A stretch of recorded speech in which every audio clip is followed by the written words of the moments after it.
Welcome to our channel ज्ञान for you. भगवान श्री गणेश की कथाओं का वर्णन अनेक ग्रंथों में मिलता है। श्री गणेश ने कई लीलाएं ऐसी की जो कृष्ण की लीलाओं से मिलती जुलती हैं। इन लीलाओं का वर्णन मुद्गल पुराण, गणेश पुराण, शिव पुराण और ब्रह्म वैवर्त पुराण में मिलता है। आज हम आपको भगवान श्री गणेश से जुड़ी कुछ ऐसी ही रोचक कथाओं के बारे में बता रहे हैं जिनके बारे में कम ही लोग जानते हैं। कैसे पाताल लोक के राजा बने गणेश। एक बार गणपति मुनि पुत्रों के साथ पराशर ऋषि के आश्रम में खेल रहे थे। तभी वहाँ कुछ नाग कन्याएं आ गई। उन्होंने नागकन्या गणेश को आग्रहपूर्वक अपने साथ अपने लोग लेकर जाने लगी। गणपति भी उनका आग्रह ठुकरा नहीं सके और उनके साथ चले गए। नागलोक पहुंचने के पर नागकन्याओं ने उनका हर तरह से सत्कार किया। तभी नागराज वासुकी ने गणेश को देखा और उपहास के भाव से उनसे बात करने लगे। उनके रूप का वर्णन करने लगे। गणेश को क्रोध आ गया। उन्होंने वासुकी के फन पर पैर रख दिया और उसका मुकुट भी स्वयं पैर लिया। वासुकी की दुर्दशा का समाचार बड़े भाई शेषनाग आ गए। उन्होंने गर्जना की, किसने मेरे भाई का ये हाल किया है। जब गणेश सामने आए तो शेषनाग ने उन्हें पहचान लिया और अभिवादन किया और उन्हें नागलोक यानी पाताल लोक का राजा घोषित कर दिया। किसने दिए गणपति को उनके हथियार। एक बार शिव कैलाश त्याग कर वन में जाकर रहने लगे। एक दिन शिव से मिलने विश्वकर्मा आए। उस समय गणेश की आयु मात्र 6 वर्ष की थी। गणेश ने विश्वकर्मा से कहा कि मुझसे मिलने आए हो तो मेरे लिए क्या उपहार लेकर आए हो। विश्वकर्मा ने कहा, भगवान, मैं आपके लिए क्या उपहार ला सकता हूँ। आप तो तुम सच्चिदानंद हो। तो विश्वकर्मा ने गणपति को वंदन किया और उनके सामने भेंट स्वरूप कुछ वस्तुएं रखी जो उनके हाथ से बनी हुई थी। ये वस्तुएं थी तीखा अंकुश, पाश और पद्म। ये आयुध पाकर गणेश बहुत प्रसन्न हुए। इन आयुधों से सबसे पहले 6 साल के गणेश ने अपने मित्रों के साथ खेलते हुए दैत्य वृकासुर का संहार किया था। जब गणेश ने चुराया ऋषि गौतम की रसोई में से भोजन। एक बार बाल गणेश अपने मित्र मुनि के साथ खेल रहे थे। खेलते खेलते उन्हें भूख लग गई।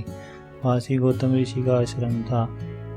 ऋषि गौतम ध्यान में थे और उनकी पत्नी अहिल्या रसोई में भोजन बना रही थी। गणेश ने आश्रम में गए और अहिल्या का ध्यान बटते ही रसोई का सारा भोजन चुरा कर ले गए और अपने मित्रों के साथ खाने लगे। अहिल्या ने गौतम मुनि को ध्यान भंग करवाया और बताया कि रसोई से सारा भोजन गायब हो गया है। ऋषि गौतम ने जंगल में जाकर देखा तो गणेश अपने मित्रों के साथ भोजन कर रहे थे। गौतम उन्हें पकड़कर माता पार्वती के पास ले गए। माता पार्वती ने चोरी की बात सुनी तो गणेश को एक कुटिया में जाकर बांध दिया। उन्हें बंधा देखकर पार्वती कुटिया से बाहर आई और उन्हें आभास होने लगा कि जैसे गणेश उनकी गोद में ही है। लेकिन जब देखा तो गणेश कुटिया में बंधे थे। माता काम में लग गई। उन्हें थोड़ी देर बाद फिर आभास हुआ कि जैसे गणेश शिवगणों के साथ खेल रहे हैं। उन्होंने कुटिया में जाकर देखा तो गणेश वहीं बंधे थे। अब माता को हर जगह गणेश दिखने लगे, कभी खेलते हुए, कभी भोजन करते हुए, कभी रोते हुए। माता ने परेशान होकर फिर कुटिया में देखा तो गणेश आम बच्चों की तरह कुटिया में रो रहे थे। वे रस्सी से छूटने का प्रयास कर रहे थे। माता को उन पर और दिख नहीं आया और दयावंश उनको मुक्त कराया। जब गणपति ने किया सारे देवताओं को यज्ञ में निमंत्रण। एक बार भगवान शिव के मन में एक बड़ा यज्ञ अनुष्ठान करने का विचार आया। विचार आते ही शीघ्र यज्ञ प्रारंभ करने की तैयारियों में जुट गए। सारे गणों को यज्ञ अनुष्ठान अलग अलग जिम्मेवारियाँ सौंप दी गई। सबसे बड़ा काम था यज्ञ में सारे देवताओं को आमंत्रित करना। आमंत्रण भेजने के लिए पात्र व्यक्ति का चुनाव किया जाना था, जो समय रहते सभी लोगों में जाकर वहाँ के देवी देवताओं को सम्मान नियंत्रण दे आए। ऐसे में किसी ऐसे व्यक्ति का चयन किया जाना था जो तेजी से जाकर ये काम कर दे। लेकिन भगवान शिव को बड़ा डर था कहीं आमंत्रण देने में किसी जल्दी में देवताओं का अपमान न हो जाए, इसलिए उन्होंने इस काम के लिए गणेश को चयन किया। गणेश की बुद्धि और विवेक के देवता हैं, वे जल्दबाजी में भी कोई गलती नहीं करेंगे। ये सोचकर शिव ने गणेश को बुलाया और देवताओं को आमंत्रण करने का काम सौंप दिया। गणेश ने इस काम को स्वीकार कर लिया, लेकिन उनके पास समस्या थी कि वाहन उनका चूहा था, जो वो तेजी से नहीं चल सकता था। गणेश ने काफ़ी देर तक चिंतन किया कि किस तरह सभी लोगों में जाकर आदरपूर्वक सभी देवताओं को यज्ञ में शामिल होने का निमंत्रण दिया जाए। बहुत विचार के बाद उन्होंने आमंत्रण पत्र उठाए और भोजन सामग्री लेकर ध्यान में बैठे श्री शिव के सामने बैठ गए।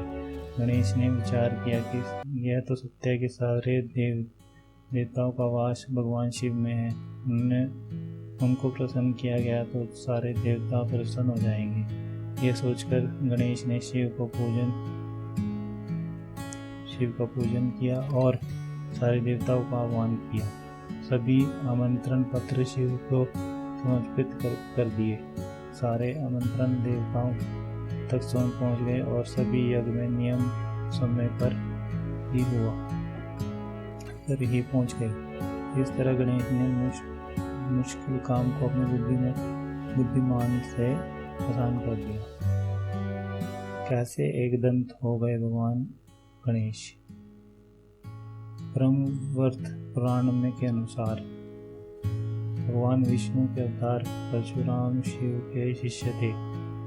जिस वर्ष से उन्होंने 17 बार क्षत्रियों को धरती से समाप्त किया था, वो अमोघ वर्षा शिव ने ही उन्हें प्रदान किया था। 17 बार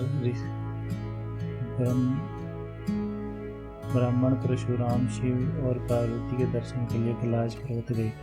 उस समय भगवान शिव शयन कर रहे थे और पहरे पर स्वयं गणेश थे। गणेश ने परशुराम को रोक लिया। परशुराम को क्रोध आ गया, बहुत जल्दी आता था। वे रोके जाने पर गणेश से झगड़ने लगे। बात में झगड़ा इतना बढ़ गया कि परशुराम ने गणेश को धक्का दिया। गिरते ही गणेश को भी क्रोध आ गया।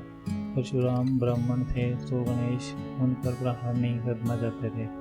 उन्होंने परशुराम को अपनी सूंड में पकड़ लिया और चारों दिशाओं में गोल गोल घुमा दिया। घुमाते घुमाते ही गणेश ने परशुराम को अपने कृष्ण रूप के दर्शन भी करवा दिए। कुछ पल घुमाने के बाद गणेश ने उन्हें छोड़ दिया। छोड़े जाने के थोड़ी देर तक तो परशुराम शांत रहे। बाद में परशुराम को अपने अपमान का आभास हुआ और उन्होंने अपने फरसे से गणेश पर वार कर दिया। फरसा शिव का दिया हुआ था तो गणेश उसके वार को विफल जाने नहीं देना चाहते थे। ये सोचकर उस वार को उन्होंने अपने एक दांत पर देख लिया। फरसा लगते ही दांत टूटकर गिर गया। इस बीच कोलाहल सुन शिव के बीच शयन से बाहर आ गए और उन्होंने दोनों को शांत करवाया। तब से गणेश एक ही दांत रह गया और एक दंत खिलाने लगे। जब शनि ने देखा गणेश को, वैसे तो गणेश की गज आकृति को लेकर सबसे ज़्यादा सुनाई जाने वाली कथा तो यही है कि पार्वती ने नहाने से पहले बालक की आकृति बनाकर उसमें प्राण डाल दिए और पहरे पर बिठा दिया, जिसका सिर शिव ने काट दिया था। और पार्वती के क्रोध को शांत करने के लिए एक हाथी के बच्चे का सिर जोड़ दिया था। लेकिन कुछ पुराणों में इसका अलग अलग संदर्भ भी मिलता है। वे व्रत पुराणों के में कथा कुछ अलग ही है। कथा कुछ ऐसी है कि एक बार भगवान शिव के शिष्य शनि देव कैलाश पर्वत आए। उस समय शिव ध्यान में थे और तो शनि सीधे पार्वती के दर्शन के लिए पहुंच गए।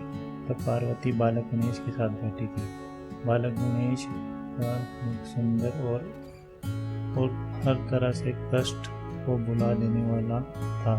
शनिदेव आंखें नीचे के पार्वती के पास से बात करने लगे। पार्वती ने देखा कि शनिदेव किस को देख नहीं रहे हैं। वे लगातार अपनी निगाहें नीचे किए हुए थे। पार्वती ने शनि से पूछा कि वे किसी को देख क्यों नहीं रहे हैं? क्या उनको कोई दृष्टि रोग हो गया है?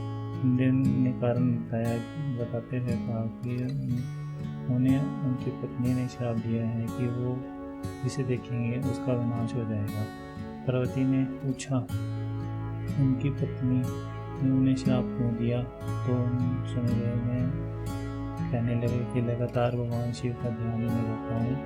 एक बार मैं ध्यान में था तो मेरी पत्नी ऋतुकाल से मूर्छित होकर सुनी पाई, लेकिन ध्यान में होने के कारण मैंने उसकी ओर देखा नहीं। उसने इसे अपना अपमान समझा और मुझे श्राप दे दिया कि मैं जिसकी ओर देखूंगा उसका विनाश हो जाएगा। ये बात सुनकर पार्वती ने कहा कि आप मेरे पुत्र गणेश की ओर देखिए, उसके मुख का तेज समस्त कष्टों को हरने वाला है। शनिदेव गणेश की दृष्टि डालना नहीं चाहते थे, लेकिन माता पार्वती के आदेश की अवहेलना भी नहीं कर सकते थे।